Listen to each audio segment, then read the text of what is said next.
silence fell heavier than the meal itself. Welcome to the Silent Clue Works. I am your host, Echo of Silence. Comment where you're listening from. Your presence makes these stories come alive. Let's enter the mystery. I've seen Nero Wolfe disturbed by many things during dinner: bad wine, overcooked vegetables, and people who chew with their mouths open. But until that grey Tuesday in October, I had never seen him genuinely unsettled by the mere presence of silence at his own table. Not his customary, thoughtful quiet that comes standard with the beer and the second helping of Fritz's roast. This was imported silence, brought by our guest and left sitting between the soup course and the lamb like an unwelcome relative at Thanksgiving. The guest was Miriam Kessler, a woman of perhaps 35, with the kind of controlled composure that suggested she had been practicing not saying what she thought for most of her adult life. She sat in the chair reserved for clients and other necessary evils, picking at Fritz's celery root soup as if each spoonful contained a small betrayal. Her dark hair was pulled back severely, and her brown eyes held the particular exhaustion that comes from being disappointed by people you trusted. Wolfe had agreed to see her, which surprised me. When I had brought her up from the front room an hour earlier, I expected the usual ritual of negotiation, postponement, and eventual grudging acceptance. Instead, he had listened to her name, observed her face for exactly 10 seconds, and instructed Fritz to set another place. Now I understood why. The woman was suffering, and in suffering at a dinner table was something Wolfe took personally. "Miss Kessler," Wolfe said finally, after Fritz had cleared the soup bowls, "if you insist on radiating misery, kindly do so while speaking. Silence may be golden elsewhere, but at this table it is merely disruptive." She looked up, startled. "I'm sorry, Mr. Wolfe. I didn't mean to—" "You meant precisely what you accomplished," he interrupted, cutting his lamb with surgical precision. "You came here to engage my services. It is counterproductive to sit mute. Eat, then explain why someone has violated your dinner table." That got her attention. She set down her fork and stared at him. "How did you know it involved your dining room?" "Elementary observation coupled with reasonable deduction. You designed tableware, according to Mr. Goodwin's preliminary questioning. Now, you mentioned betrayal by someone close to you. You are here rather than with the police, suggesting the crime lacks conventional evidence. Most significantly, you have been unable to eat properly since arriving, indicating trauma associated with dining itself. Someone has corrupted the sanctity of your table, Miss Kessler. The question is who and why." She drew a shaky breath. 3 months ago, my firm was competing for a major commission. An international hotel chain wanted a complete redesign of their luxury service. It would have tripled our revenue. Her voice steadied as she found her footing in the facts. "We developed a unique concept, graduated intimacy and dining pieces, custom coordination for different service levels. Revolutionary work." "Was?" I prompted. The client rejected us. It said we had submitted a cheap imitation of a proposal they'd already received from Linton Design Studio.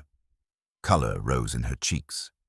When they showed us Linton's submission, it was our work, not identical, but close enough to be damning. Our central concepts, our design philosophy, even specific technical innovations. Wolfe's eyes narrowed. "You took adequate precautions with your materials?"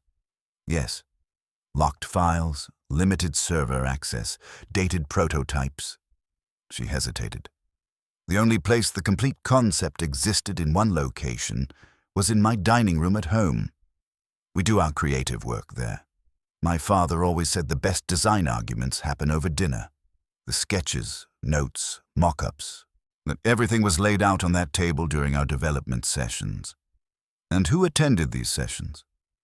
4 people had access to see the complete project." Her voice dropped. "My business partner, David Hartman.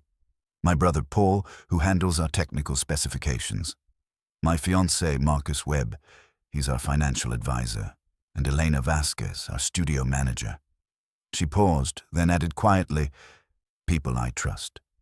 people who have shared meals at that table for years. Wolfe leaned back, his expression thoughtful. You suspect one of them sold your work to this Linton fellow. I know one of them did. But I can't prove it, and if I'm wrong about who, the accusation will destroy both the firm and my family. She met his eyes directly. Someone I love and trust ate at my table and then betrayed everything we built together. I need you to tell me who. Wolfe was quiet for a long moment, then nodded slowly. Someone has indeed committed a grave offense, Miss Kessler. They have corrupted the fundamental trust of shared meals. In my judgment, that merits investigation. He looked at me. Archie, you will obtain complete information about these 4 individuals. Tomorrow we begin. Which meant someone was about to discover that stealing from a dinner table was a very expensive mistake. If you think that when Nero Wolfe says, "Tomorrow we begin," he means we begin tomorrow, you haven't been properly introduced to the way his mind works. The official investigation would wait until morning, but the real work started the moment Fritz cleared away the dessert plates. Wolfe remained in his chair, studying Miriam Kessler with the same focused attention he usually reserved for a particularly challenging crossword or a suspicious béarnaise sauce.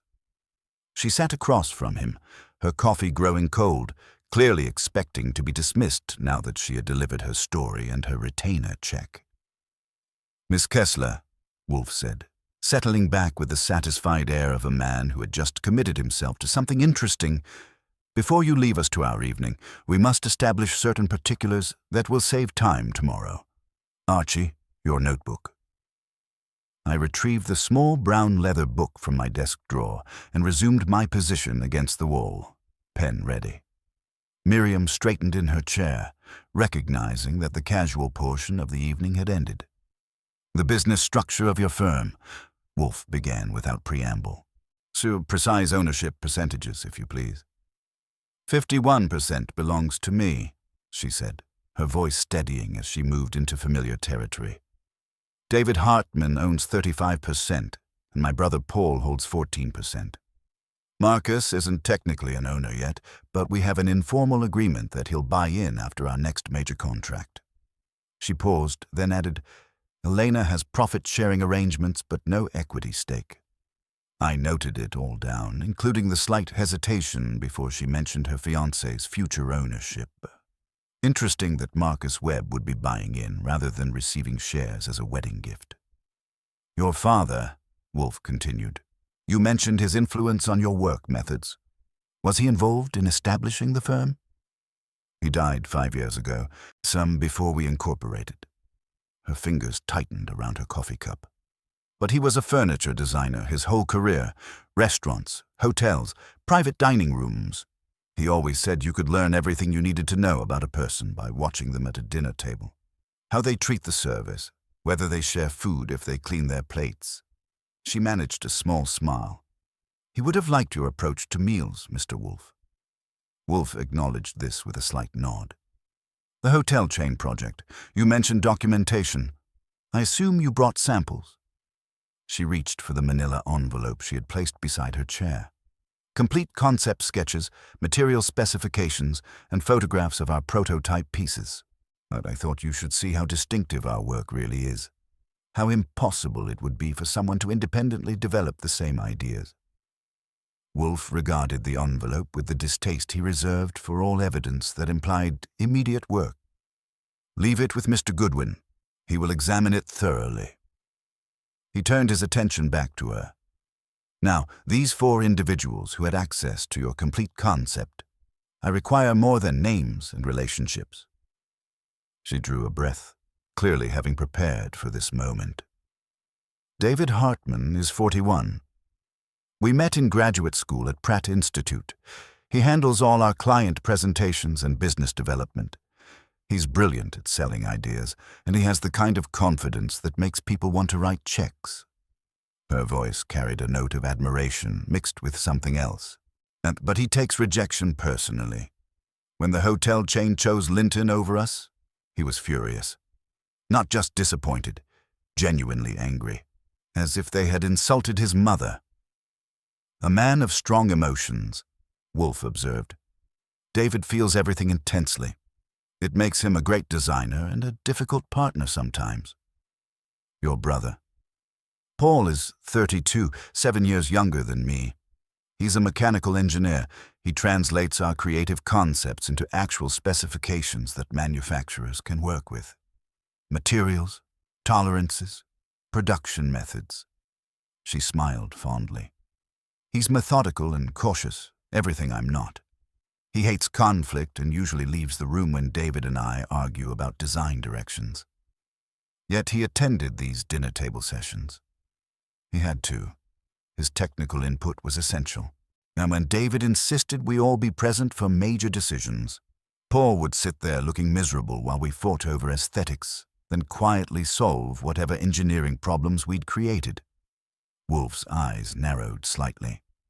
Your fiancé, Mr. Webb, his role in these sessions. Something shifted in her expression, a tightness around her eyes. Marcus joined us about 2 years ago when we were restructuring the business. We were close to bankruptcy, too much creativity, not enough financial sense. He volunteered to help us reorganize our contracts and investment strategy. She hesitated. We got involved personally after that. He proposed last Christmas. And his presence at your creative sessions? He doesn't contribute to design decisions, but he needs to understand our concepts to negotiate contracts effectively. And he asks good questions about market viability and production costs. Her voice became carefully neutral. He's very practical. Miss Vasquez. Elena is 30. She's been with us since we started. Began as an intern, worked her way up to managing everything we don't want to think about. Schedules, vendor relationships, client communications, shipping logistics. Miriam's voice warmed. She's the one who suggested we hold our creative sessions at my apartment instead of the office. Said it would make us seem more human to clients if we could tell stories about developing ideas over home-cooked meals. I looked up from my notebook. Whose idea was it to keep all the project materials in your dining room? Mine originally, but Elena encouraged it. She said having everything visible in one place would help us see connections we might miss if the materials were scattered across different files and locations. Wolfe was quiet for a long moment, his fingers steepled, eyes closed. When he opened them, his gaze was sharp. The Linton firm, you spoke with someone there about the similarities in your proposals. Amelia North, one of their senior partners. She was polite but dismissive. Claimed they had been developing their concept for months and that design ideas are in the air, that convergent thinking was natural in the industry. Miriam's mouth tightened. Then she suggested I should be more careful about where I share my preliminary ideas. Wolfe's grunt conveyed volumes. Miss North may prove more forthcoming when approached by someone with different questions. She wouldn't tell me anything useful. Why would she cooperate with you? Because, Miss Kessler, I will not be asking whether she acquired your work improperly. I will be asking how much she paid for the privilege, and whether she would prefer to discuss the matter with me or with the district attorney's office. Miriam stared at him. You think you can prove they bought our designs? I think someone sold them. The question is not whether a transaction occurred, but which of your trusted dinner companions arranged it. He checked his watch. It is now 10:15. You will provide Mr. Goodwin with complete contact information for all parties as you leave. Tomorrow morning he will visit your studio and examine the scene of the crime. You will also arrange, under some suitable pretext, for all 4 suspects to present themselves here, in this office, within 48 hours. All of them? Here? She looked alarmed. I don't know if I can manage that. What reason do I give? The truth, Wolfe said calmly. You have engaged a detective to investigate the theft of your intellectual property. You require their cooperation to avoid involving the police. For now. That will frighten them. Precisely. He rang the bell for Fritz. If someone has stolen from your table, Miss Kessler, it would be unkind to allow them to digest their ill-gotten gains in peace. She left 20 minutes later, her posture straighter than when she'd arrived, carrying a list of instructions and the promise that Wolfe would identify her betrayer. And I watched her walk down the front steps into the October drizzle, a woman who had just placed her professional life and personal relationships into the hands of a man who solved mysteries from an armchair. When I returned to the office, Wolfe was examining the manila envelope with the expression of a man contemplating necessary but distasteful medicine. "Well?" I asked, settling behind my desk. "Are we taking on the case of the purloined place settings, or just renting out the office for dramatic confrontations?" He didn't answer immediately, instead opening the envelope and spreading several sketches across his desk. The designs were elegant, sophisticated, a progression of dining pieces that somehow managed to be both formal and intimate. Even I could see they represented something genuinely innovative. "Archie," he said finally, "examine these materials tonight. Familiarize yourself with every detail. I must understand precisely what was stolen before I can determine how it was taken. And tomorrow? Tomorrow you will visit the scene of the crime. You will observe the dining room where this betrayal occurred, and you will assess the character of our 4 suspects in their natural environment." He looked up from the sketches. "Someone has violated the sanctity of shared meals, Archie. In my experience, such people rarely limit their treachery to business matters." I was already reaching for the envelope. "Any particular angle you want me to work?" "Discretion above all. Watch them, listen to them, note who seems nervous and who seems angry. But do not reveal the purpose of your visit until I am ready to spring the trap." "What trap?" Wolfe's smile was barely visible, but it was there. The one that will be waiting when they all sit down at my table and attempt to lie to me in my own office. That was when I knew we had a case. Not because of the money, though Miriam Kessler's retainer was generous. Not because of the intellectual challenge, though the puzzle was intriguing. We had a case because someone had corrupted the sacred act of sharing a meal, and in Nero Wolfe's moral universe, that was a crime that demanded justice. I spent the better part of 2 hours that night studying Miriam Kessler's design materials like they contained the secret of eternal youth.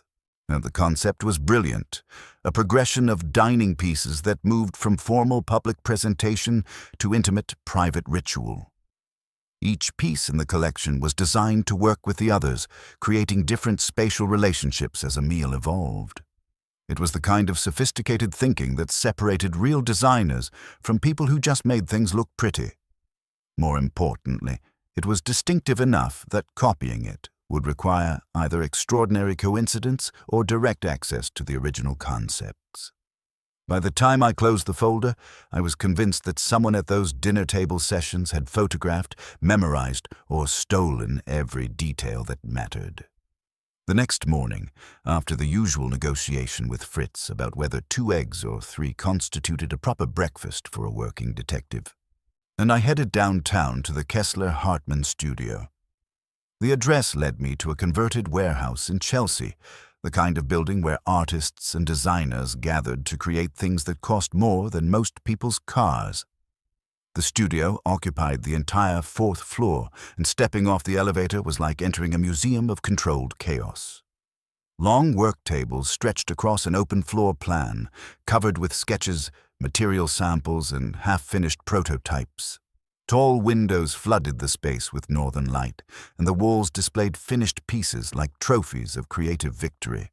The place smelled of coffee, wood dust, and the particular tension that comes from creative people working under pressure.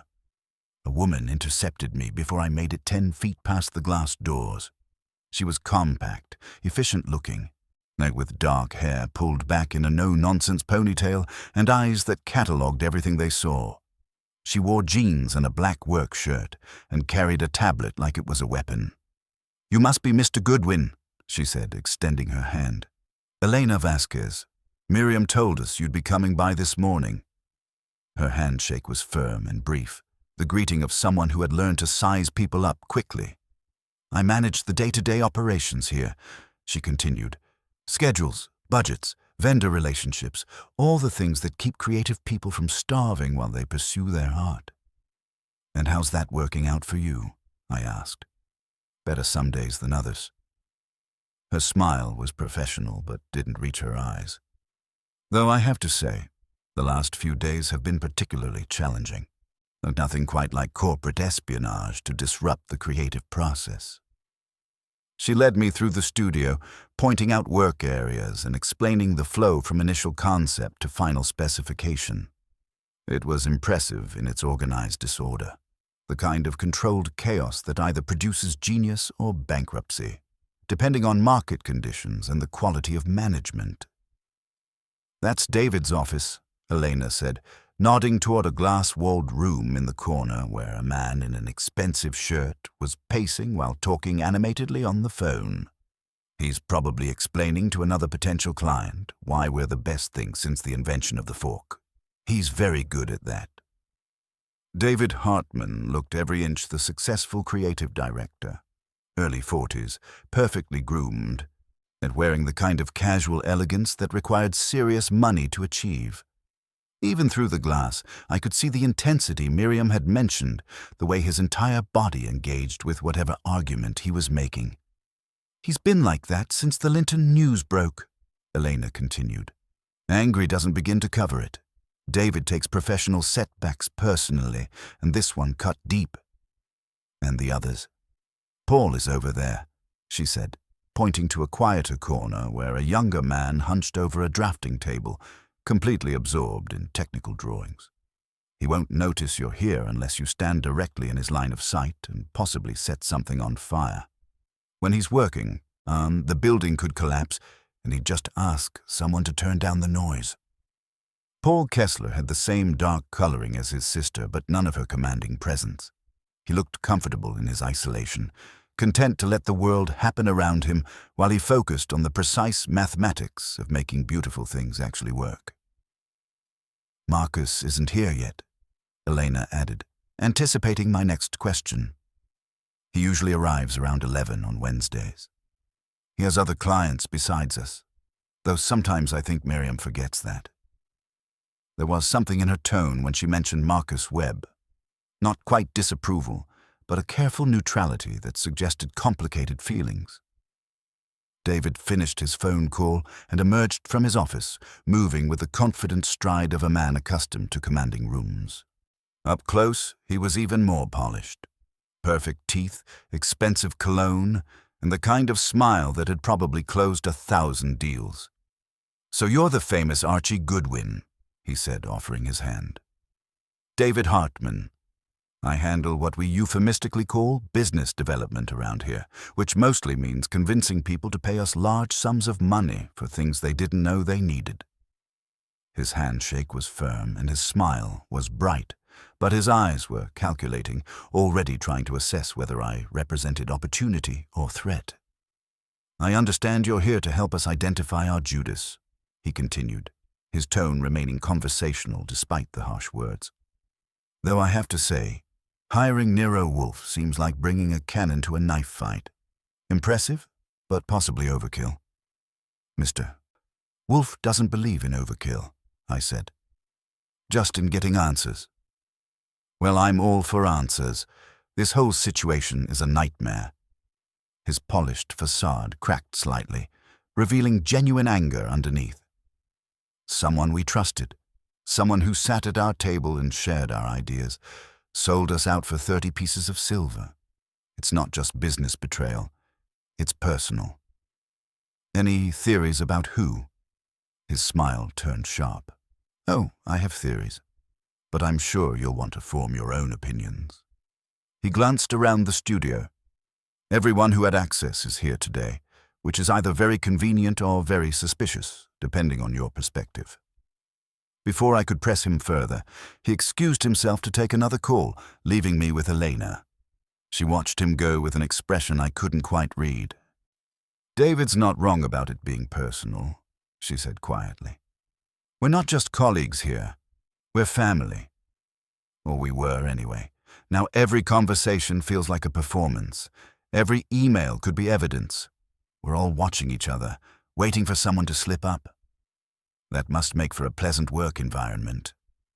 About as pleasant as a root canal." She looked at me directly. You want to know something, Mr. Goodwin? Whoever did this wasn't just greedy. They were desperate. There's a difference. Greed is taking something because you want more. Desperation is taking something because you're afraid of losing what you have. And which category do you think applies here? Look at their finances, she said simply. Look at their debts. And look at who's been lying about money. That was interesting enough to file away for later consideration. I excused myself and walked over to Paul Kessler's drafting table, where he was so absorbed in his work that he didn't notice my approach until I cleared my throat.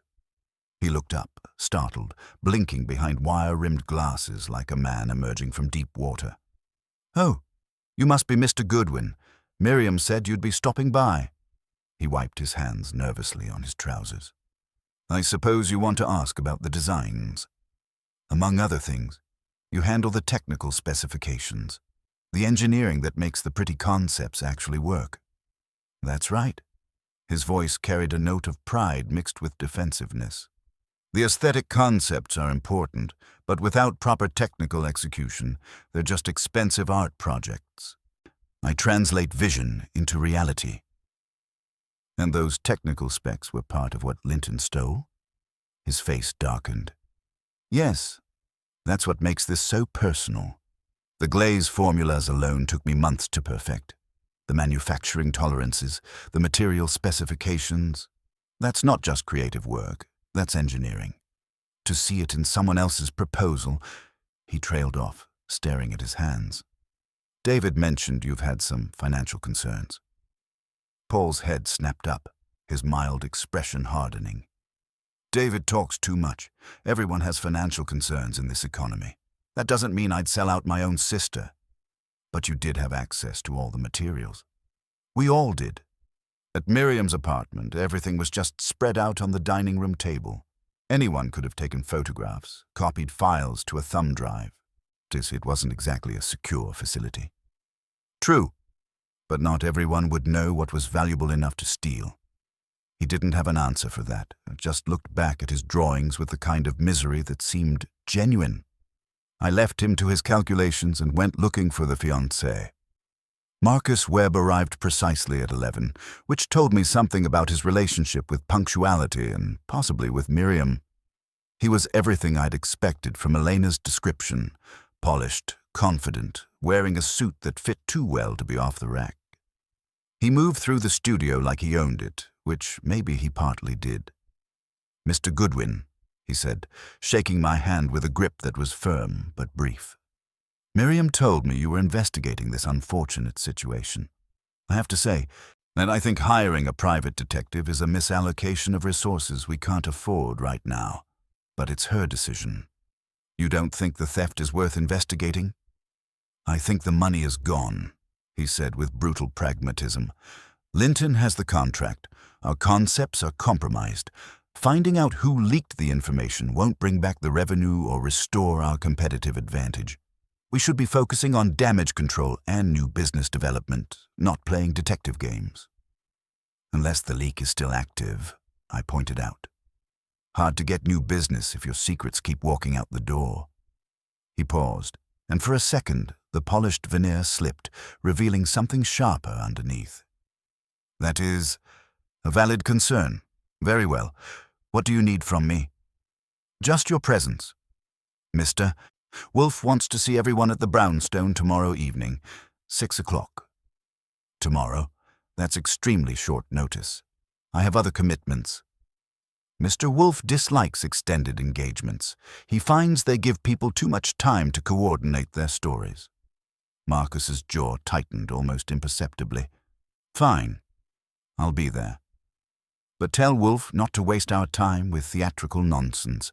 We have a company to save." I walked out of the studio 20 minutes later with a notebook full of observations and a clear sense that the dinner table at Miriam Kessler's apartment had been a battlefield long before any designs were stolen. David was angry and calculating. Paul was defensive and possibly desperate. Marcus was coldly pragmatic, and Elena was hiding something behind her professional competence. More importantly, and I had the distinct impression that at least one of them was lying about something more significant than stolen tableware designs. The question was, which one, and whether their deception was the cause of the theft or just a convenient coincidence. I found a payphone on the corner and dialed the brownstone. "Nero Wolfe's residence, Archie Goodwin speaking," Fritz answered, which meant Wolfe was still upstairs with his orchids. "Tell him I've met the happy family," I said when Wolfe came on the line. "They hate each other almost as much as they hate losing money. Everyone had motive, everyone had opportunity, and everyone is pointing fingers at everyone else." "Satisfactory," Wolfe said. "Return immediately. Fritz has prepared brook trout, and I wish to hear your impressions while they are fresh, as we will visit Miss Kessler's apartment this afternoon to examine the scene of the crime." The line went dead, which was Wolfe's way of saying the conversation was over. I hailed a cab and settled back for the ride uptown, already looking forward to describing the morning's discoveries to someone who would know exactly what they meant. The legwork was just beginning, but I already had the feeling that when we finally gathered everyone around Wolfe's desk, at least one person was going to discover that stealing from a dinner table was a very expensive mistake indeed. Fritz's brook trout was perfection, served with a delicate herb butter that Wolfe consumed with the reverent attention he reserved for truly exceptional meals. And I waited until he had finished the last morsel and settled back with his coffee before delivering my report from the studio visit. He listened with his eyes half closed, occasionally grunting at particularly telling details. "So," he said when I finished describing the morning's observations, "we have a partner who masks rage with charm, a brother who retreats into technical precision when threatened, a fiancé who reduces betrayal to cost-benefit analysis, and a manager who notices everything but reveals nothing. A predictable collection of human frailties." Predictable maybe, but tense as piano wire. Elena's comment about desperation versus greed keeps nagging at me. Someone there is in serious trouble. Wolfe opened his eyes and checked his watch with the expression of a man contemplating necessary but distasteful medicine. "That we will now examine the scene where these tensions converged. Miss Kessler's apartment awaits our inspection." Getting Wolfe out of the brownstone in mid-afternoon required the logistical precision of a military operation, but the prospect of examining a dining room, the sacred space of his favorite activity, seemed to motivate him. We took the sedan, with Wolfe occupying the back seat like a displaced emperor surveying unfamiliar territory. Miriam's building was one of those elegant pre-war structures on East 73rd where the doorman knew everyone's business and the lobby smelled of old money and furniture polish. She met us at her apartment door, looking surprised to see Wolfe in person. "I wasn't certain you'd come yourself, Mr. Wolfe," she said, stepping aside to let us enter. "Now, physical spaces contain information that witnesses cannot articulate," Wolfe replied, moving past her with surprising grace for a man of his bulk. "I must understand the geography of betrayal." The apartment was exactly what I'd expected from a successful designer. Tasteful, elegant, filled with pieces that probably cost more than my annual salary. But Wolfe ignored the carefully curated living room and headed directly toward the dining area, which opened off the main space through a wide archway. The dining room was dominated by a custom walnut table that could seat 8 comfortably, positioned near floor-to-ceiling windows that provided excellent natural light. The walls displayed sketches and design boards, clearly marking this as the creative heart of the apartment. But what held Wolfe's attention was the table itself, and currently covered with the same materials I'd examined 2 nights earlier. Sketches, technical specifications, material samples, prototype photographs. "You've recreated the working arrangement," Wolfe observed, studying the layout with the intensity he usually reserved for complex recipes. "As precisely as I could remember. The sketches were always here, in the center where everyone could see them. Technical specs on Paul's side, material samples near the windows where the light was best. The prototype photographs scattered around the edges for reference." Wolfe moved slowly around the table, his hands clasped behind his back, his eyes cataloguing every detail. He paused at each position, considering sightlines and access patterns. When he reached the head of the table where Miriam presumably sat, he turned to survey the entire room. Han, during these sessions, did anyone ever arrive significantly early or depart notably late? Marcus sometimes came directly from other appointments and let himself in. David occasionally stayed after the others left to discuss business matters. Elena would sometimes help clean up, though I always told her it wasn't necessary. And your brother? Paul was punctual to the minute. He'd arrive exactly at 7 and leave the moment we finished. He doesn't like lingering in social situations. Wolfe grunted and moved toward the sideboard that ran along one wall. His eyes swept across its surface, a few decorative pieces, some design books, a small wooden salt cellar. He paused, studying the arrangement with the focused attention of a man who noticed when things were out of place. "Miss Kessler," he said slowly, "this salt cellar, where does it typically reside?" She looked confused. "Usually on the table during working sessions. People snack while they work, and David oversalts everything. But I cleared the table completely after." She trailed off, understanding dawning in her eyes. "I put it away in the kitchen. I remember specifically putting it away. Yet here it sits on the sideboard. I haven't entertained anyone since the theft was discovered. Well, except..." Her face went pale. "Marcus was here 2 nights ago. We had an argument about money and trust. He left angry." "An argument about what, specifically?" "He wants more control over the business. Says I'm overreacting to the theft, that I should focus on damage control rather than investigation. He's been pressuring me to sign over additional authority to him, to let him handle things like a true partner." Wolfe examined the salt cellar without touching it. "Someone has been in this room recently, Miss Kessler. Someone who knows your habits well enough to replace an item approximately where it belongs, but not precisely." I walked around the table, noting the sight lines from each position. Anyone sitting here could photograph the entire layout without getting up. Cell phone cameras are good enough these days to capture technical details from across the table. "Indeed," Wolfe agreed. "But this theft required more than casual photography. The level of detail in Linton's proposal suggests access to complete specifications, not merely conceptual sketches." He moved back to the table and studied the arrangement one final time. "Miss Kessler, and I require access to financial records for everyone who attended these sessions. Complete information, bank statements, investment portfolios, outstanding debts, recent large transactions. Some of that information is private. Privacy is a luxury you forfeited when someone betrayed your trust," Wolfe interrupted. "If you wish me to identify your thief, I must understand what they needed badly enough to destroy years of friendship." She nodded reluctantly. "I'll have Elena prepare summaries for everyone. But Mr. Wolfe, what you'll see, it's not pleasant. We've been struggling more than I've admitted publicly. Financial struggle provides motive, Miss Kessler. It is not shameful, merely informative." Wolfe moved toward the door with the deliberate pace of a man who had accomplished his purpose. "Tomorrow evening, when you gather the suspects in my office, bring one item from this table. Something that represents the heart of your stolen work. I wish our thief to see exactly what they destroyed." "Why?" "Because abstraction allows comfortable distance. Physical evidence demands accountability." During the drive back to the brownstone, Wolfe sat in contemplative silence. I knew that expression. He was arranging facts in his mind, building the architecture of solution from the raw materials of observation. "Well?"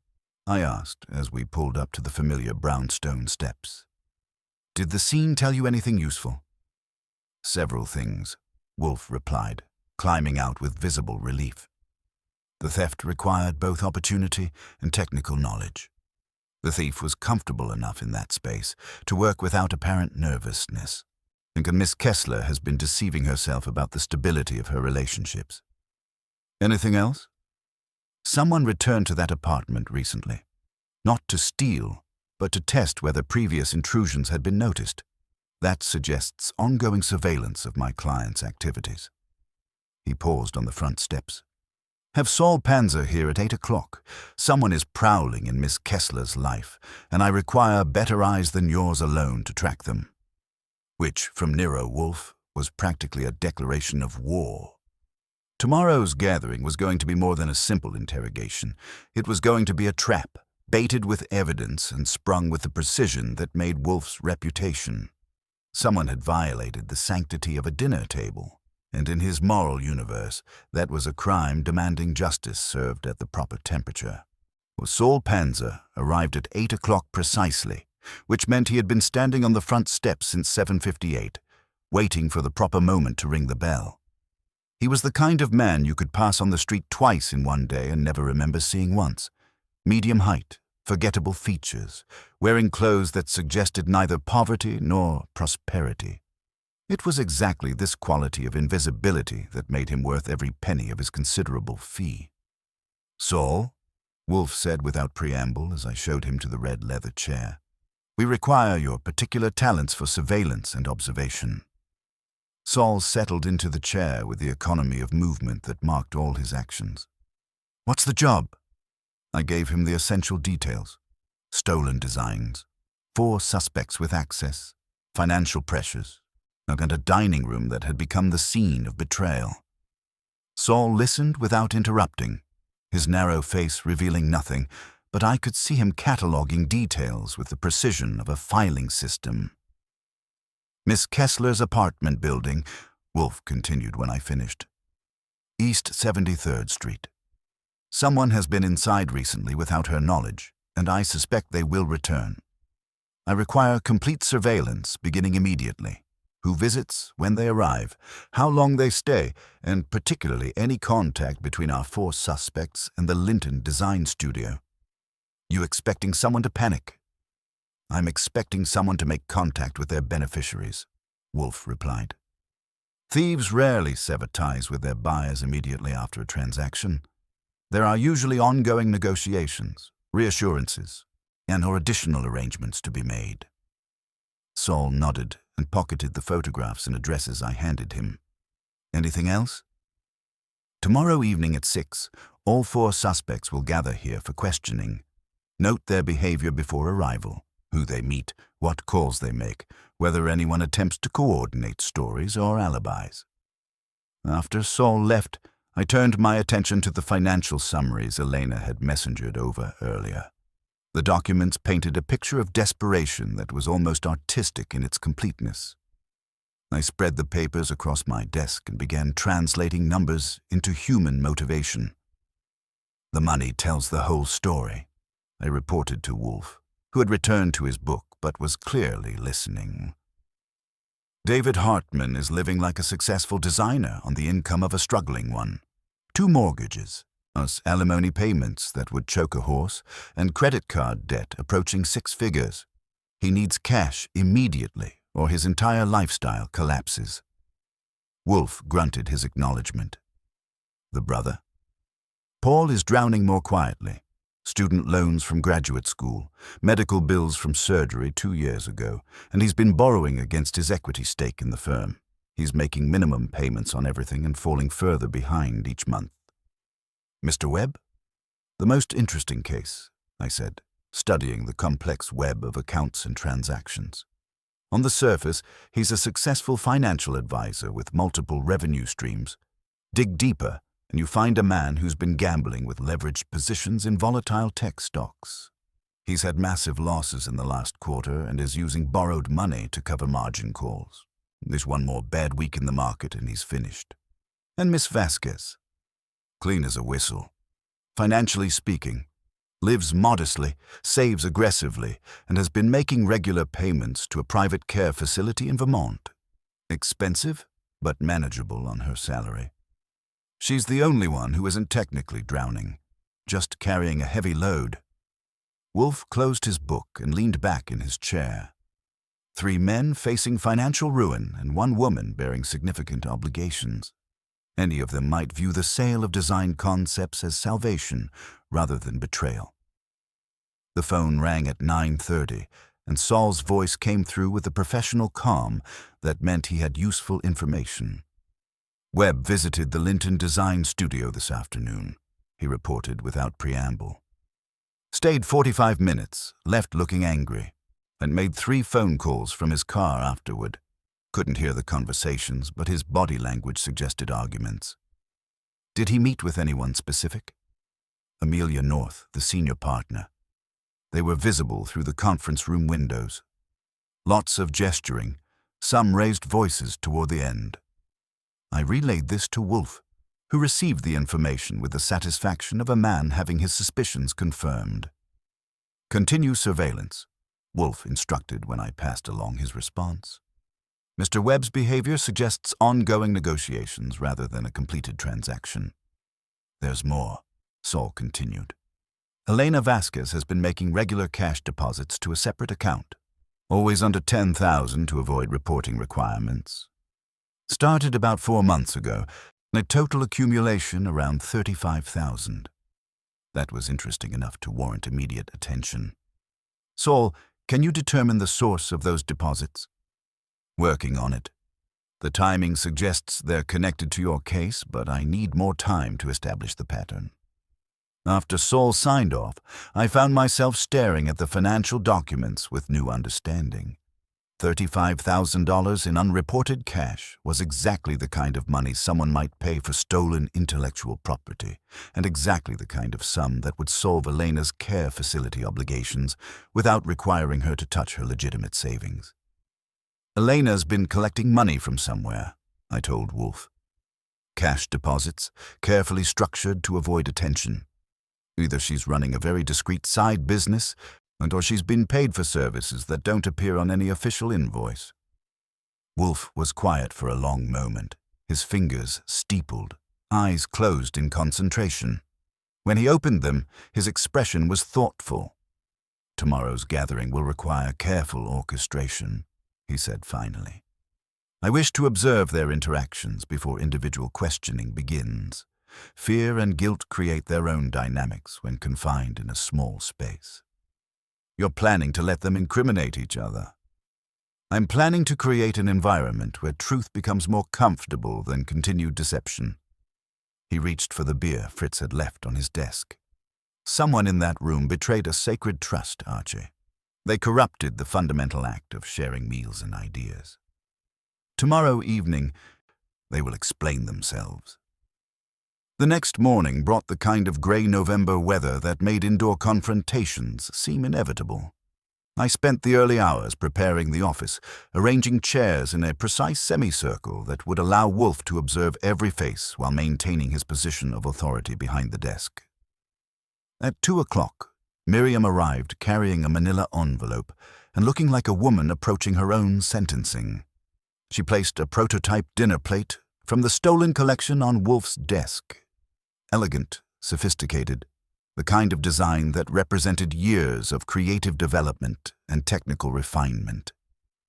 "Everyone confirmed they'll be here," she said, her voice tight with controlled tension. David was angry about the timing. Marcus was dismissive. Paul sounded terrified. Elena just said she'd be here and hung up. "Excellent," Wolfe said, studying the plate with genuine appreciation. "Fear and anger are useful emotions in interrogation. They make people careless with their words and protective of their secrets." "What if you're wrong? What if none of them did it?" "Then we will have wasted an evening and learned nothing about the theft, though we will have learned considerable about the character of your associates." Wolfe's smile was barely visible, but unmistakably confident. "However, I'm rarely wrong about human nature, Miss Kessler. Someone at your table sold your work, and this evening they will explain why." Saul arrived at 5:30 with the satisfied expression of a man carrying useful intelligence. He shook rain from his coat and settled into his usual chair. "Webb made 2 more trips to Linton," he reported. "Yesterday evening and again this morning. Both times he met with North. Both times he left looking frustrated. Whatever they're negotiating, it's not going smoothly." "Complications in paradise," I observed. "There's more. Elena Vasquez received a visitor at her apartment last night. Middle-aged woman, expensive car, stayed about 20 minutes. Left carrying a manila envelope. Wolfe's eyebrows rose fractionally. Did you obtain identification? Working on it, but the timing suggests coordination. Someone's collecting or delivering something important. Maintain surveillance through this evening, Wolfe instructed. If anyone attempts to leave the city tonight, I wish to know immediately. By 6 o'clock, the office was prepared like a stage set. The prototype plate sat prominently on Wolfe's desk, serving as both evidence and accusation. The chairs were arranged to create subtle psychological pressure, close enough for intimacy, far enough apart to prevent whispered conferences. The doorbell rang at 5 minutes to 6, and I went to admit our first guest. Paul Kessler stood on the front steps looking like a man reporting for his own execution, his face pale and his hands trembling slightly as he removed his coat. "Mr. Goodwin," he said quietly, "I don't suppose there's any chance this is all a terrible misunderstanding." "There's always a chance," I replied, hanging his coat in the hall closet. "But Mr. Wolfe doesn't usually gather people to discuss misunderstandings. He gathers them to expose truths." David Hartman arrived 3 minutes later, radiating the kind of aggressive confidence that usually masked profound insecurity. He swept past me with barely a nod, his expensive cologne announcing his presence before his voice did. Elena came next, looking professional and composed despite the circumstances. She carried herself with the quiet dignity of someone who had prepared for this moment, though I noticed her knuckles were white where she gripped her purse. Marcus Webb was precisely on time, arriving at 6 o'clock with the punctuality of a man who believed showing up demonstrated control over the situation. He shook rain from his umbrella with unnecessary force and handed me his coat like I was hotel staff rather than a detective. "Let's get this theatrical nonsense finished," he said, his voice carrying the dismissive tone of someone accustomed to being the smartest person in the room. "Some of us have legitimate work to do." I showed him into the office, where the others sat in uncomfortable silence, arranged in their semicircle like defendants awaiting judgment. Miriam stood near the window with her back to the room, her shoulders rigid with tension and betrayal. Wolfe surveyed them all from behind his desk, the prototype plate positioned prominently where everyone could see it. He let the silence stretch until it became oppressive, then spoke in his most formal tone. "You are here because someone in this room is a thief and a liar. By the end of this evening, we will know who and why and what price they will pay for their treachery." David started to object, but Wolfe silenced him with a raised hand. "So you will each have an opportunity to speak. You will each have an opportunity to explain your actions and defend your choices.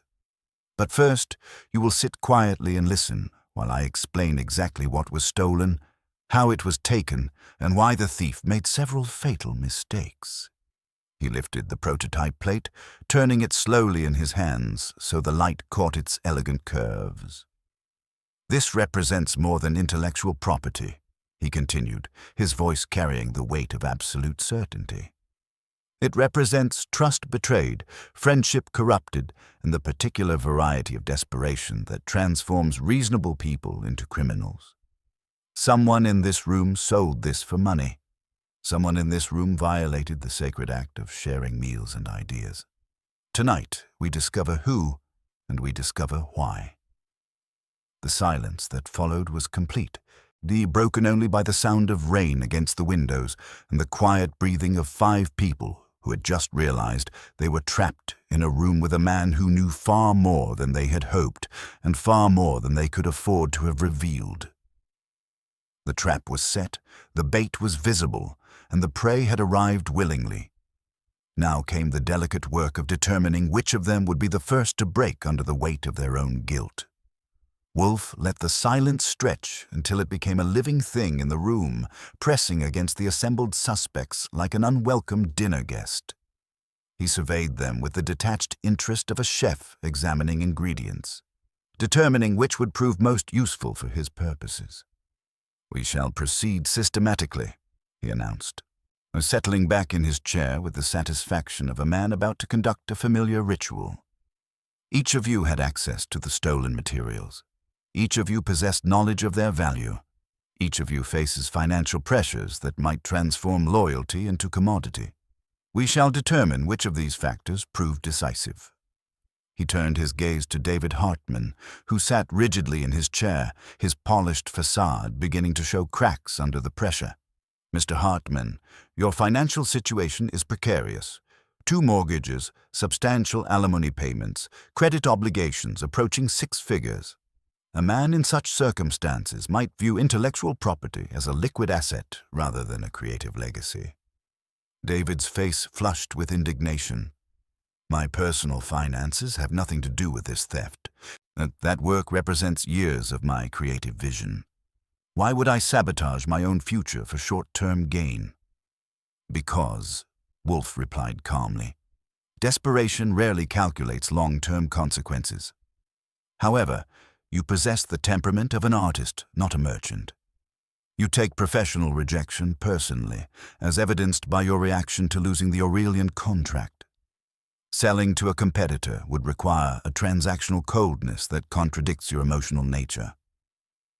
David looked momentarily confused, uncertain whether he had been accused or absolved.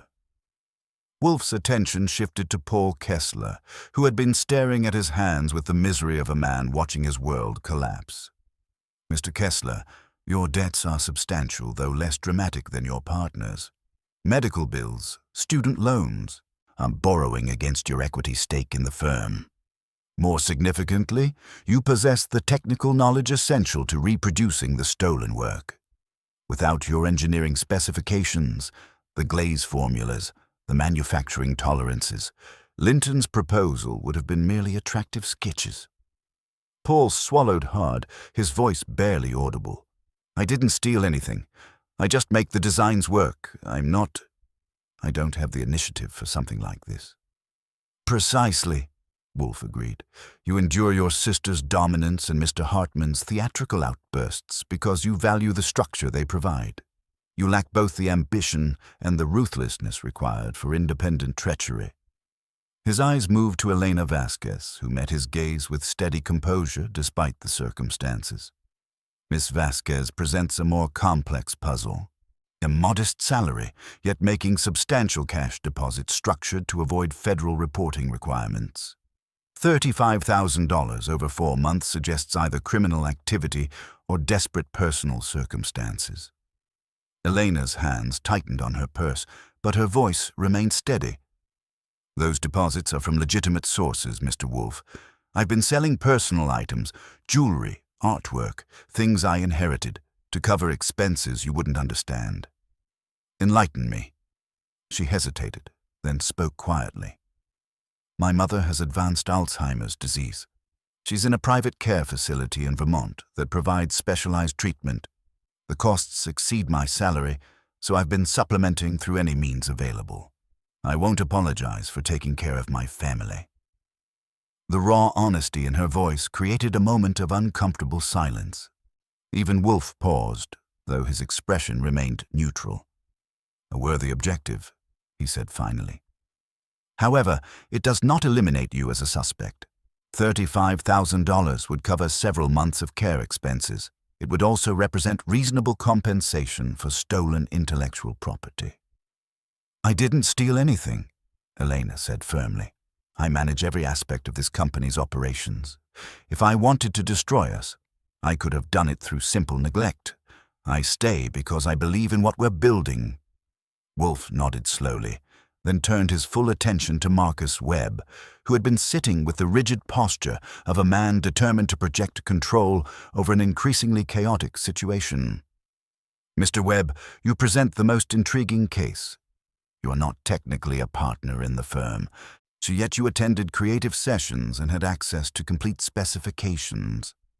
You advised retreat and acceptance after the theft was discovered. Most significantly, you have made repeated visits to the Linton Design Studio 3 times in the past 4 days. according to surveillance. The room went very quiet. Miriam turned slowly to stare at her fiancé, her face pale with dawning comprehension. "Marcus," she said quietly, "you told me you were meeting with investment clients." "I was conducting damage control," Marcus snapped, his composure finally cracking. "Trying to salvage something from this disaster while you were busy hiring detectives to play theatrical games.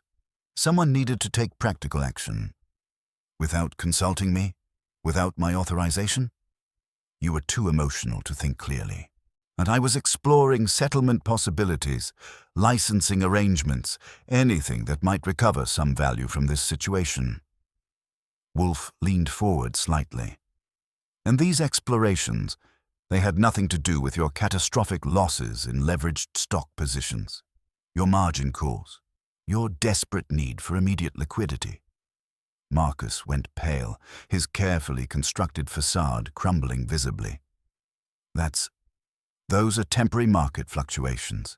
They have nothing to do with this investigation." "On the contrary, they have everything to do with it," Wolfe said. "You needed cash immediately. You had access to valuable intellectual property. You possessed the business acumen to recognize a potential buyer. Most importantly, you viewed the firm's creative work not as a collaborative legacy, but as a transferable asset." "You have no proof of any transaction," Marcus said, though his voice lacked conviction.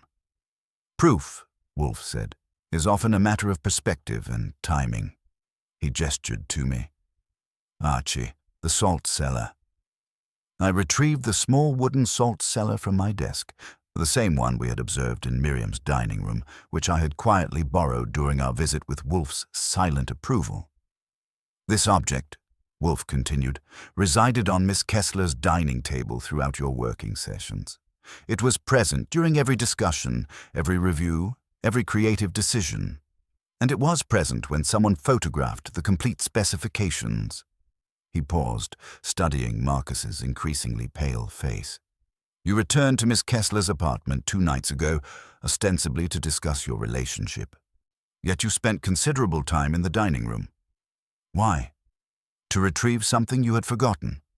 Or to ensure you hadn't left evidence of your unauthorized documentation?"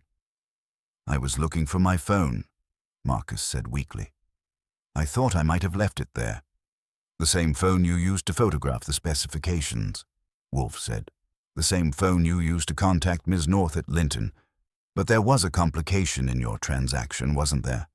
Linton paid you for the conceptual work, but withheld final payment until they received the complete technical data, information you couldn't access because Mr. Kessler maintained those files on encrypted servers." Paul looked up, sudden understanding dawning in his eyes. "That's why you were asking about my password protocols last week. As you said you wanted to help organize my file management system." "And that," Wolfe said with satisfaction, "explains your increasingly heated negotiations with Ms. North. You sold her a promise you couldn't fulfill completely. You delivered the creative concepts but couldn't provide the engineering specifications that would make them manufacturable. Linton feels cheated, and you are desperate for the remainder of your payment to cover your margin obligations." Marcus stood abruptly, his chair scraping against the floor. "This is all speculation. You're guessing, Wolfe. You have nothing concrete." "I have Ms. North," Wolfe said calmly. "Or rather, I will have her cooperation by tomorrow morning. When faced with criminal conspiracy charges, business people typically choose self-preservation over loyalty to their co-conspirators. So do you believe she will protect you, Mr. Webb? Or will she sacrifice the man who delivered incomplete goods?" Marcus froze, his face cycling through emotions. Fear, calculation, desperation. He looked at Miriam, then at the door, then back at Wolfe. The arrogance that had sustained him throughout the evening finally collapsed, leaving only the exhausted terror of a man who had been running on borrowed time. The silence stretched until it became unbearable. Outside, rain continued its steady percussion against the windows, and somewhere in the distance, a car horn sounded, ordinary life continuing while extraordinary truth hung suspended in the air of Wolfe's office. 50,000, Marcus said finally, his voice barely audible. Just for the initial concepts. They promised another 50 for the complete technical specifications, but Paul's security protocols. He trailed off, staring at his hands. Miriam's face went white. You sold our work. You sat at my table, shared our meals, listened to our dreams, and sold them for money. I was going to lose everything, Marcus shouted, his control finally shattering completely. The margin calls were due in 3 days. They were going to liquidate my accounts, destroy my reputation, ruin my business. I needed immediate cash, not promises of future profits. So you destroyed our future instead, David said, his voice cold with disgust. It wasn't supposed to hurt anyone. Linton was going to develop similar concepts anyway. I just gave them a head start. You would have found other clients, other projects. We trusted you, Miriam said quietly, her voice carrying more pain than anger. Like we brought you into our creative process, into our home, into our lives, and you betrayed all of it for money. Wolfe's voice cut through the emotional chaos with surgical precision. Mr. Webb, you violated more than business trust. You corrupted the sacred act of sharing meals and ideas. You transformed hospitality into opportunity and collaboration into commodity. In my judgment, that represents the most contemptible form of theft. Marcus sank back into his chair, defeated. The room fell silent again, but this time it was the silence of resolution, heavy with truth exposed and justice pending.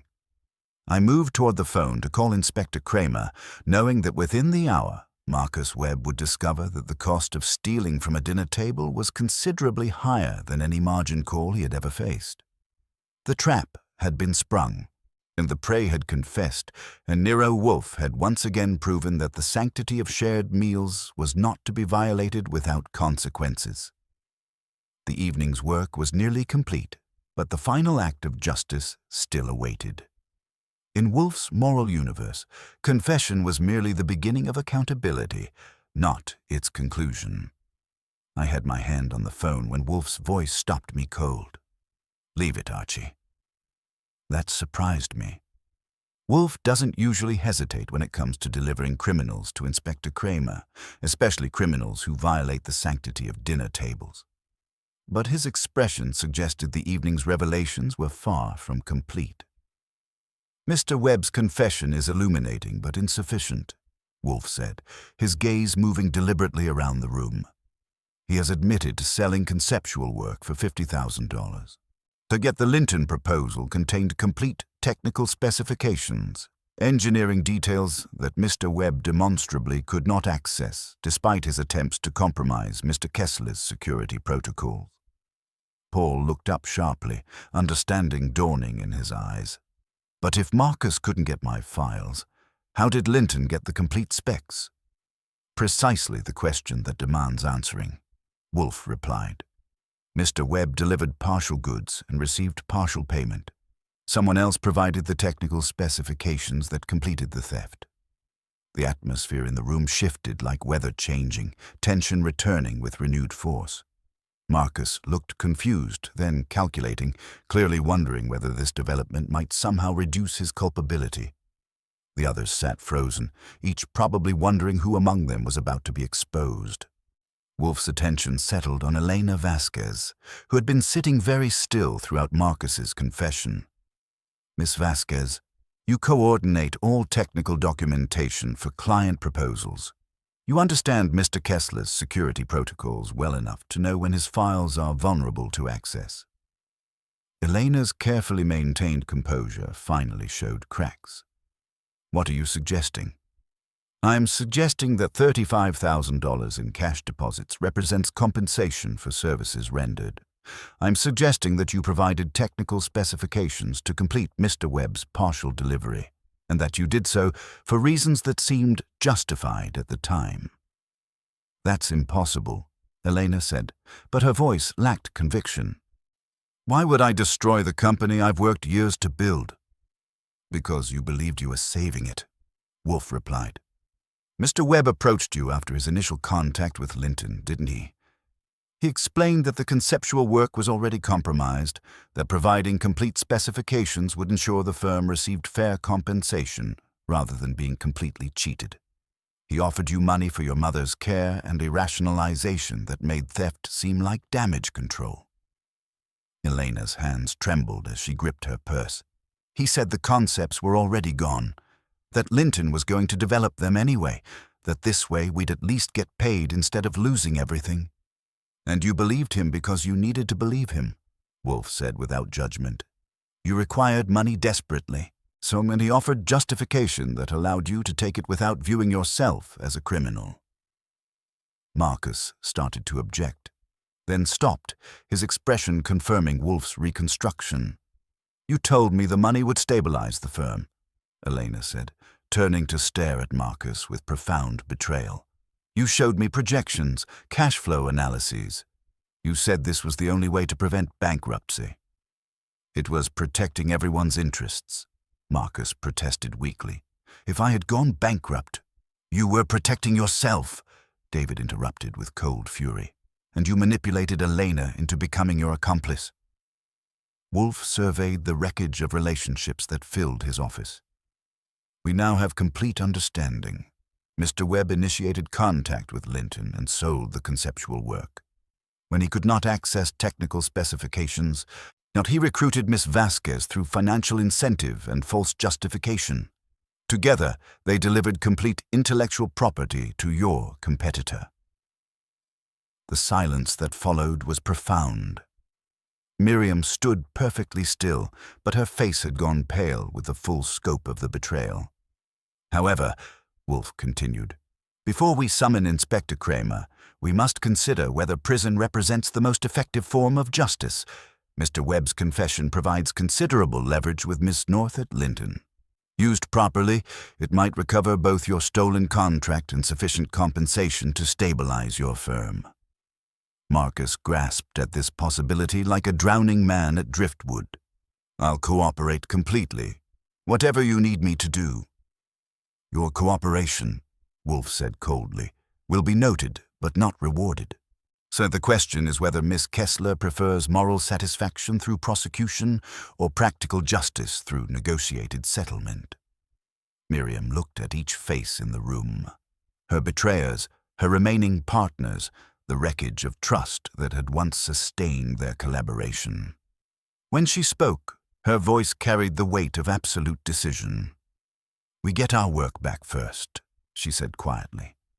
Then we decide what justice looks like. Wolfe nodded with satisfaction. Excellent. Tomorrow morning we pay a call on Ms. North. Tonight we document confessions and prepare for war. The trap had been sprung completely, revealing not just one thief but a conspiracy that had corrupted the very heart of their creative collaboration. Justice was about to be served, but like all of Wolfe's meals, it would be prepared with careful attention to temperature, timing, and the precise balance of ingredients required for a truly satisfying conclusion. The next hour transformed my office into a legal battlefield, with Wolfe commanding operations from his chair like a general who never left his tent. Marcus and Elena signed their confessions with all the enthusiasm of patients consenting to major surgery, each document crafted with surgical precision to serve as both evidence and leverage. Accuracy is essential, Wolfe told Elena as she hesitated over a particularly damaging paragraph. These statements are not exercises in contrition. They are instruments of justice. They must be properly forged if they are to serve their purpose. By 10 o'clock the next morning, we were seated in the conference room at Linton Design Studio, and a space of glass and steel that felt deliberately intimidating. Amelia North entered with 2 attorneys trailing behind her like expensive accessories, her silver hair perfectly arranged, and her expression suggesting she had eaten something distasteful for breakfast. Mr. Wolfe, she said, settling at the head of the table with territorial confidence, I understand you have concerns about our recent project development. However, parallel innovation is commonplace in design. Proving theft requires considerably more than coincidental similarities. Wolfe regarded her with the patient attention of a cat watching a mouse that didn't yet realize it was trapped. Miss North, parallel development rarely produces identical manufacturing specifications down to the third decimal place, and nor does it typically involve documented cash payments to competitors' employees. I placed the manila envelope on the polished table between us. The attorneys leaned forward with predatory interest, their boredom evaporating as they recognized potential disaster. "These documents," Wolfe continued calmly, "detail the purchase and sale of stolen intellectual property. They include dates, amounts, recorded conversations, and photographic evidence. We also possess financial records showing payments from your accounts to shell companies controlled by Marcus Webb." North's composure cracked visibly as one attorney whispered urgent warnings in her ear. The color drained from her face with satisfying speed. "What exactly are you proposing?" she asked, her voice tight with controlled panic. "Justice," Wolfe replied. "Assumes many forms. My client prefers restitution to retribution, provided the terms reflect the gravity of your transgression. You will immediately withdraw your Aurelian proposal, citing technical complications. You will return all stolen materials, including digital copies and derivative work. Most importantly, you will compensate Kessler Hartman for damages in the amount of $200,000. "That's extortion," the lead attorney snapped, his professional outrage ringing hollow in the glass-walled room. "That is settlement," Wolfe corrected with Arctic calm. "The alternative is criminal prosecution for industrial espionage, during which these confessions become public record.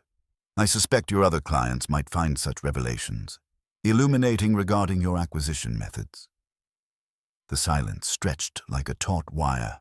North studied the documents, her attorneys, and finally Miriam, who sat watching with the quiet dignity of someone who had already lost everything that mattered, and therefore had nothing left to fear. "Draft the agreement," North said finally, the words emerging like pulled teeth. We departed an hour later with signed papers and a certified check that would transform Kessler Hartman from struggling startup to solvent enterprise. The November sunshine felt warmer somehow, and Miriam walked with the lightened step of someone whose burden had been lifted. "It's over," she said, studying the check with amazement. "We actually got our work back." "You recovered your property," Wolfe corrected gently as we settled into the sedan. "Recovering your trust will require considerably more time and wisdom." That evening, Fritz served duck with cherry sauce, and the brownstone felt properly peaceful again. The storm of betrayal had passed, leaving only the quiet satisfaction of justice properly administered. "You knew it was both of them from the beginning," I observed, settling behind my desk with coffee and the evening paper. "The mathematics demanded collaboration," Wolfe replied, opening his book with the contentment of a man whose work was complete. "Mr. Webb possessed motive and access to buyers, but lacked technical knowledge. Miss Vasquez controlled the engineering specifications, but required external motivation to betray her principles. Neither could have succeeded alone." He paused, considering the empty chairs where our suspects had sat just 24 hours earlier. "Betrayal at a shared table leaves permanent scars, Archie. Hi, Miss Kessler has her business restored, but her dining room will remain empty for some time.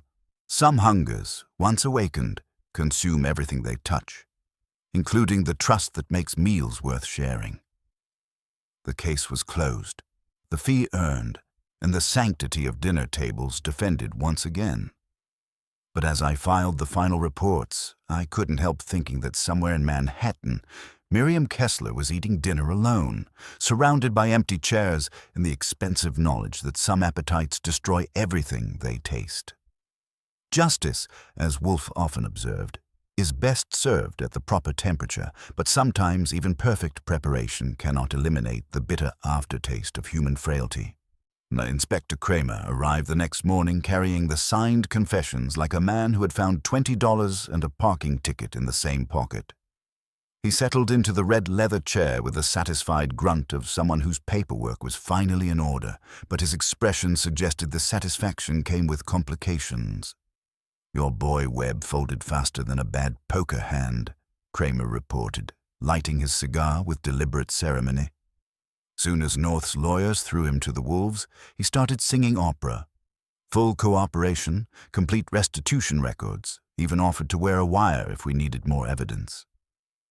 And Miss Vasquez? Wolfe inquired, his attention ostensibly focused on the morning mail but clearly listening to every nuance. Different story. D.A. likes her. Sick mother. Manipulative accomplice. Genuine remorse. She'll testify against Webb if needed. Probably walk away with probation and community service. Kramer's expression softened slightly. Sometimes the law recognizes the difference between desperation and greed, even if the results look the same. A reasonable distinction, Wolfe agreed. Justice occasionally demonstrates wisdom. Don't get philosophical on me, Wolfe. I still got a businessman in lockup who thought margin calls justified industrial espionage. That's enough justice for 1 week. After Kramer left, trailing cigar smoke and satisfied complaints, the brownstone settled back into its usual rhythms. 2 days later, Miriam returned, carrying herself with the careful composure of someone who had spent considerable time making difficult decisions. The settlement funds are properly invested, she reported, settling into the chair Kramer had vacated. David has 3 new client meetings scheduled, and Paul is designing specifications for a museum commission. We're going to survive this professionally. Yet you speak only of professional survival, Wolfe observed. Personal recovery requires different considerations. I've made my decisions about that too. Her voice carried the weight of careful thought. I'm not pressing criminal charges against Elena. She made a terrible choice under impossible pressure, but she also spent 5 years building our company. I can't forgive the betrayal, but I understand the desperation that caused it. Wolfe waited, recognizing there was more. I've arranged for anonymous donations to cover her mother's care facility expenses for the next 2 years.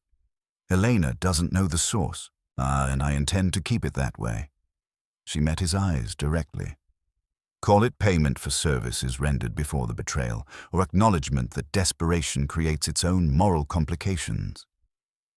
A mature response to betrayal, Wolfe said with approval. Mercy tempered by practical consequences serves justice better than mere punishment. I learned that from watching you work. You focused on recovering what was stolen rather than destroying the thieves. She paused, then added quietly, I'm also selling my apartment. I can't work in that dining room anymore. Every time I see that table, I wonder which moment was the one where trust died. Sacred spaces, once violated, rarely recover their sanctity, Wolfe agreed. But I'm not giving up on dinner table creativity. I'm finding a new space, lined with new people who haven't yet had the opportunity to betray me. Her smile was sad but genuine. My father was right about learning everything you need to know about people by watching them eat. I just learned some lessons I wish I hadn't needed. Before leaving, she presented Wolfe with a wrapped package, the complete set of prototype plates from the Graduated Intimacy collection. For reminding us that some things are worth protecting, the card read. Wolfe examined the pieces with genuine appreciation, running his thumb along the subtle glazed transitions that had taken months to perfect. Exquisite craftsmanship, he murmured. They belong in a place of honor, not daily use. That evening, as Fritz served dinner on our familiar plain porcelain, Wolfe was unusually contemplative, and the empty chairs around our table seemed to hold special significance as he carefully unfolded his napkin. Archie, he said quietly, remind me to increase Fritz's salary next month. Loyalty, as we have recently observed, is a commodity whose value is often recognized only after it has been squandered. We ate in companionable silence, the only sounds the gentle clink of silverware and the steady rain against the windows. The case was closed, justice had been served at the proper temperature, and the sanctity of dinner tables had been defended once again. But somewhere in Manhattan, Miriam Kessler was eating alone, learning that some victories taste of loss even when they satisfy every hunger for justice. In Nero Wolfe's world, that was both the price and the privilege of protecting what truly mattered. 3 weeks later, the aftermath had settled into a pattern of justice that even Wolfe found satisfactory. Marcus Webb had accepted an 18-month sentence in minimum security, along with restitution payments that would consume his earnings well into the next decade. His financial advisory practice dissolved within days of his guilty plea, clients fleeing like dinner guests who had discovered the soup was poisoned. Elena Vasquez took a plea agreement, 2 years probation, community service, and permanent resignation from Kessler Hartman. She found work with a non-profit design collective serving underserved communities where her skills could rebuild something worthwhile from the wreckage of her choices. Sometimes redemption requires starting over in places where your failures haven't yet defined your reputation. The call came on a grey December afternoon, just as Wolfe was settling into his chair after his orchid session. Fritz announced that Miss Kessler was downstairs requesting a brief audience, and Wolfe granted it with the resigned air of a man whose peaceful evening was about to be interrupted by human complications. Miriam looked different, lighter somehow, as if she had set down a burden that had been crushing her for months. She carried a small leather portfolio and wore the kind of smile that suggested good news rather than fresh disasters. "The firm is thriving beyond our expectations," she reported, settling into the red leather chair. "The Aurelian contract came through. Apparently our reputation for integrity impressed them more than Linton's cheaper proposal. We've landed 3 additional commissions, including one from a museum that specifically requested us because of how we handled the theft situation. Standing up to corporate espionage turned out to be excellent marketing." "Virtue occasionally rewards itself," Wolfe observed, though rarely with such convenient timing. "I've also found a new workspace, a converted loft in Brooklyn with a custom dining table that seats 12. We're calling it the Collaboration Studio." She opened her portfolio and withdrew a photograph of the new space, filled with light and people and the scattered materials of creative work in progress. "I'm being more careful about who sits at that table now. Trust should be earned gradually rather than granted wholesale." "A wisdom purchased at considerable cost," Wolfe agreed. After she left, Wolfe sat quietly, staring at the prototype plates she had gifted us weeks earlier. They occupied a place of honor on the shelf behind his desk, elegant reminders of both human creativity and human frailty. The doorbell rang again 20 minutes later. Paul Kessler stood on the front steps, looking different, less like a man waiting for disaster, more like one who had survived it and was learning to live with the scars. He carried a small envelope. "I won't stay," he said quietly in the front room. "I just wanted to drop this off." The envelope contained a personal check. Modest by Wolfe's standards, generous by Paul's circumstances. The accompanying note was brief. "For protecting more than our balance sheet. PK." When I showed Wolfe the check after dinner, he read the note and set both down without immediate comment. "Personal gratitude," I observed, "so from someone who didn't have to steal but might have been tempted if circumstances had been different. Mr. Kessler understands that we defended more than intellectual property," Wolfe said. "We defended the possibility that creative collaboration can exist without betrayal." He turned his attention back to the prototype plates, studying them with a mixture of admiration and suspicion I had noticed before. "They really are beautiful pieces," I said. "Seems a shame to keep them locked away like dangerous artifacts." "Objects retain the memory of their context, Archie," Wolfe replied slowly. "These plates are aesthetically superior. The glaze is masterful, the proportions exact. But they were instruments of treachery that violated the oldest truce in human history." "The dinner table truce?" "Precisely. A civilization is a fragile agreement to suspend our predatory instincts when we break bread. We agree silently that the table is sanctuary, where weapons are laid aside, and appetites are shared rather than contested. To use that sanctuary as a marketplace for theft is not merely crime, it is reversion to savagery. So the plates stay in the cabinet? They stay. We will admire their geometry, but we will not eat from them. They are reminders that beauty offers no protection against treachery, and that some violations leave permanent stains. Fritz appeared in the doorway, announcing that dinner was ready. Lamb chops with rosemary, roasted vegetables, and a wine Wolfe had been saving for an occasion worthy of celebration. We gathered around our own familiar table as December darkness settled over Manhattan, on the warm light from the chandelier creating the intimate space that transforms mere eating into communion. Fritz served with his usual quiet perfection, and the food was everything we had anticipated. Complex, satisfying, prepared with the care that elevates necessity into art. "You know," I said, savoring the lamb. Miriam was right about her father's observation. Dinner tables do reveal character, but they reveal it both ways. People show you who they are when they share meals, and they show you who they are when they steal from them. An astute observation, Wolfe agreed, refilling his wineglass.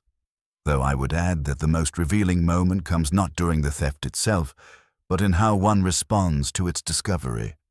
Miss Kessler chose restoration over revenge, mercy tempered by justice. And those choices define character more clearly than any single act of betrayal. He raised his glass slightly, a gesture that might have been a toast or simply appreciation for excellent wine. "To dinner tables," he said quietly, "and to those wise enough to understand that what happens around them matters more than what is served upon them." The silence that followed was comfortable, broken only by the quiet sounds of a properly conducted meal and the steady rhythm of rain against the brownstone windows. Outside, the city continued its restless motion, filled with people making choices that would define their character and determine their fate. But inside, in the warm sanctuary of Nero Wolfe's dining room, justice had been served at the proper temperature. The case was closed, the fee earned, and in the sanctity of shared meals defended once again. Some hungers, we had learned, consume everything they touch, including the trust that makes meals worth sharing. But other appetites, for justice, for truth, for the complicated communion that binds civilized people together, those appetites, properly fed, sustain everything that separates us from the savages we might otherwise become. And that, in Nero Wolfe's moral universe, was satisfaction enough for one December evening. The check from Kessler Hartman cleared the following morning, adding comfortable numbers to our balance sheet and confirming that justice, properly administered, occasionally pays better than crime.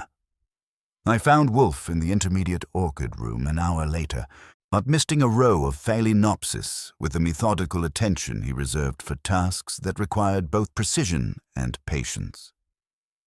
"The financial loose ends are tied," I reported, leaning against the potting bench. "Miriam's firm is thriving, Marcus Webb is learning that orange jumpsuits don't complement his complexion, and Elena Vasquez is discovering that redemption requires more effort than betrayal, but pays better dividends." Wolfe continued his ministrations to the orchids, but I could tell he was listening. He always listens, even when he pretends the flowers are more interesting than human folly. "There's something that's been nagging at me," I continued. "You knew it was Marcus Webb before we saw the financial records, before the salt cellar, before any of the evidence. And you knew it from that first dinner when Miriam sat in silence." He paused, the mister suspended in humid air, then turned to face me with the expression of a teacher whose student had finally asked the right question. "Indeed," he said. "Miss Kessler's silence was eloquent, but not in the way you initially supposed. She was grieving not just theft, but betrayal by someone she trusted completely. More significantly, she mentioned that Mr. Webb had urged her not to seek my assistance, had argued for practical solutions and moving forward. And that told you he was guilty. It told me he feared investigation. A man who loves a woman who has been robbed typically demands justice with the fury of a protective mate. A man who counsels forgetting the crime is usually the one who committed it.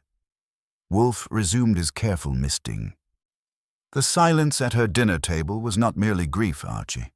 It was the echo of Mr. Webb's guilty conscience. He could no longer participate in the honest communion that shared meals require. I absorbed this, understanding once again why Nero Wolfe's reputation extended far beyond his ability to consume Fritz's cooking. So the investigation was theater. The investigation was confirmation and leverage. I suspected Mr. Webb's guilt from his behavior pattern. I required evidence to transform suspicion into justice. He moved to the next plant, his massive form navigating the narrow aisles with surprising grace. We restored the conversation to Miss Kessler's table, Archie. That was the true victory. 2 months later, a brief note arrived from Brooklyn. Miriam had opened her new collaboration studio with its 12-seat table. And the first dinner session had produced 3 breakthrough concepts for a museum commission. "The table works properly now," she wrote. "People argue about aesthetics instead of ownership, and trust is earned gradually rather than granted wholesale." Wolfe read the note with satisfaction, then filed it carefully in his desk drawer next to the prototype plates that still occupied their place of honor. Beautiful, unused, permanent reminders of betrayal's cost and trust's value. That evening, as Fritz served dinner with his usual quiet perfection, I found myself studying our familiar table with new appreciation. The simple arrangement of plates and glasses, the comfortable chairs worn smooth by years of shared meals, the warm light that transformed eating into communion, all of it represented something more precious than I had previously understood. "Archie," Wolfe said, interrupting my contemplation, "you are regarding your veal with unnecessary philosophy. Excellence requires appreciation, not meditation." I obeyed, savoring both Fritz's cooking and the comfortable silence of a properly conducted meal. Outside, the March evening carried hints of spring, and somewhere in Brooklyn, Miriam Kessler was learning that dinner tables could be sanctuaries again, that trust could be rebuilt on foundations of wisdom rather than hope, and that the oldest truce in human civilization, the agreement to share rather than steal, was worth defending at any cost. The case was closed, justice had been served at the proper temperature, and the brownstone settled into its evening rhythms with the satisfaction of work well done. Some hungers, we had learned, consume everything they touch, but other appetites, for truth, for justice, for the complicated communion that transforms strangers into family around a shared table. Those hungers, properly fed, sustain everything that separates civilization from chaos. And in Nero Wolfe's moral universe, that was victory enough for any detective who understood that the most important mysteries were not about who committed crimes, but about why people chose to honor or violate the sacred agreements that make community possible. The silence at the dinner table had been broken, the conversation restored, and the ancient covenant between host and guest defended once again. Case closed.